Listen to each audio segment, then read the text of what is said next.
Late today, some powerful and moving scenes from Houston. A president on his final journey.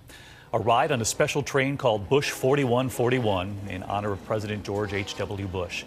The train moving across Texas to the burial site in College Station. The president's casket with a sailor standing guard visible through the windows on that train.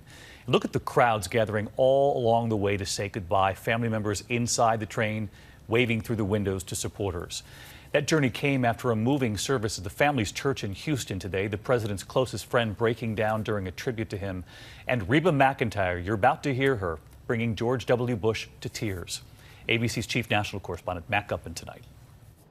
Late today, the moving moment as a train carrying former President George Herbert Walker Bush traveled through those Texas towns. From Houston on the 70-mile trip to College Station, Texas.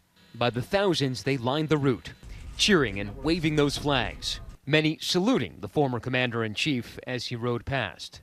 That gaggle of kids with the banner echoing the sentiment of a nation. The Bush family, including grandchildren Jenna and Barbara, waving back through the window. It's been a long journey home for the former president. Overnight, thousands of mourners streaming into St. Martin's Church in Houston, many waiting hours to pay their respects. And today, a tribute. James Baker was the president's former Secretary of State and Chief of Staff, and the closest of friends. He was in the room with the president the day he died. We rejoice, Mr. President, that you are safely tucked in now and through the ages with God's loving arms around you.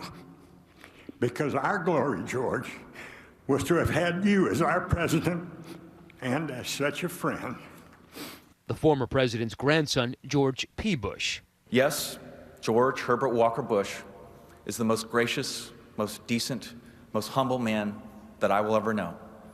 And it's the honor of a lifetime to share his name. Remembering a grandfather who deftly balanced his work leading a nation and his joy leading a family, sometimes with his grandchildren climbing over him. In a typical day, he'd wake up around 5 a.m. to review security briefings and grab his first coffee of the day. When the coast was clear, all the grandkids would try our best to snag a spot on the bed and nestle up between him and Ganny while they read the paper. And two of the president's favorites, the Oak Ridge Boys, Amazing Grace, and Reba McEntire, in heaven, performing this morning. Tonight, that train has now arrived in College Station and a flyover performing the Missing Man formation.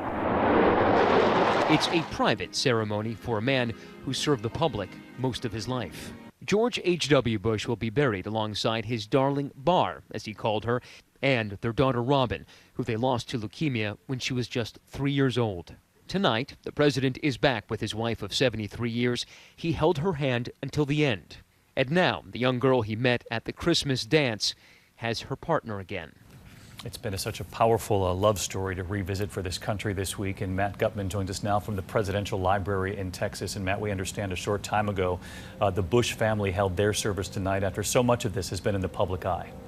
That's right, David. I'm told that there were only about 20 people there, all of them Bush family members.